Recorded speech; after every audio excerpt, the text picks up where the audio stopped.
How Queen Victoria's meddling matchmaking helped cause World War I.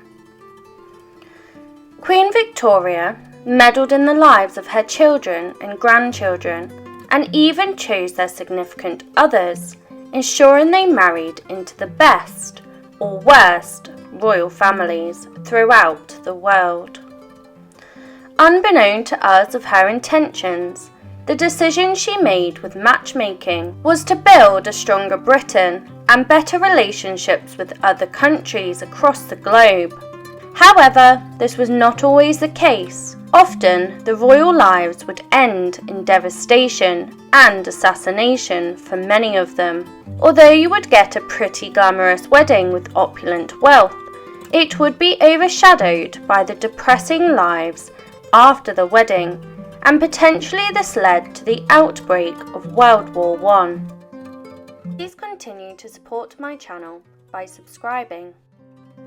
Monarchs have been involved in the marriages of their offspring for hundreds of years. However, Queen Victoria had 9 children and 42 grandchildren, and therefore her influence on the political dynamics of the world were great. She was able to stop the marriage of any match under the Royal Marriage Act of 1772, and she used her power to try to take control of Europe through marrying her family into other European royal families that would then hopefully side with Britain in future years. As a result of her matchmaking, 7 of the matches she had organised sat on European thrones in Russia, Greece, Romania, Britain, Germany, Spain and Norway. During World War I, these thrones would take sides, often with disastrous consequences. Many of the grandchildren were already used to being controlled throughout their childhood and understood their role as a royal prince or princess, and they were willing to accept any and all orders from Queen Victoria, even including who they married. Albert Victor, who was the second in line for the throne, asked Princess Mary of Teck to marry him on the request of Queen Victoria. Mary of Teck was a German cousin who Victoria liked because of her level-headedness, but perhaps she was just easy to mould into someone who would obey her.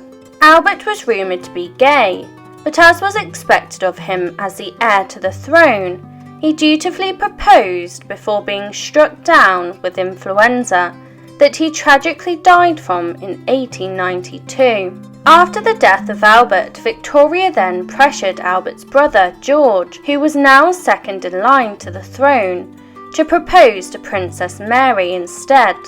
She went on to become the Queen Consort of George V, and the pair were beloved rulers. Queen Victoria did have worldly experience by this point, and some of her advice should have been followed, but it wasn't. An example of this is when Queen Victoria was horrified to learn that her granddaughter Alex of Hesse had fallen in love with the Russian Nicholas Romanov. The Queen herself had fallen in love with a Russian before her marriage to Prince Albert, and although at the young age she did not understand why the match had been forbidden, but over the years it came to fruition why the politics between Russians and the British was never smooth sailing. She forbid the match, but the pair were in love, and so after a while, Victoria gave her fatal approval to the match. Alex married the newly coronated Tsar of Russia, and their love was passionate, but it ended in tragedy when Russia collapsed into revolution and war, and their whole family, including all of their children, were assassinated. George V refused to help the family when they were in trouble, in fear of upsetting the status quo of politics in Britain. Left alone during a time of unrest in Russia, the whole family was executed by Bolshevik troops in 1918, when they accused Alex of being a traitor and siding with Germany. Queen Victoria's most argumentative grandchild was Kaiser Wilhelm II. He had become a volatile ruler of the German Empire. He had been born to one of Queen Victoria's successful matches between Princess Vicky and Princess William of Prussia. She did not have control over him, and he did what he wanted with a strong dislike for the British, due to the traumatic childhood he suffered at the hands of his mother, who would subject him to electrotherapy to cure his disabled arm. The grandchildren and their spouses became more nationalised and became fragmented from the ideals of Britain. The European families were plagued with misery and often chose sides against their own family members. George V disagreed with Kaiser Wilhelm's policies, as did Tsar Nicholas before his murder. The intention to strengthen Britain's relationships across the globe and improve the diplomatic ties, her meddling matchmaking began to break down.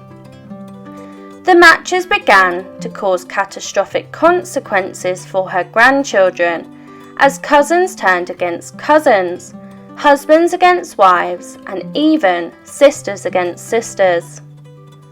The war was killing people on a scale never seen before, and the relationships across Europe were in pieces.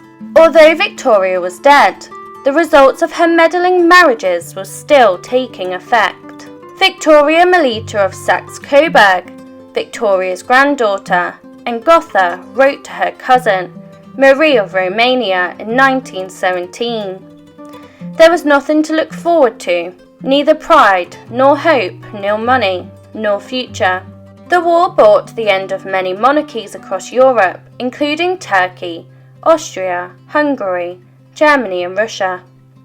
The idea of a prince and princess finding true love may be the dream of many, but for many of Victoria's grandchildren, what happened after the royal wedding was more like a nightmare. Please continue to support my channel by subscribing. Please comment, like and subscribe if you wish for more stories, and leave your suggestions below and I will endeavour to cover them.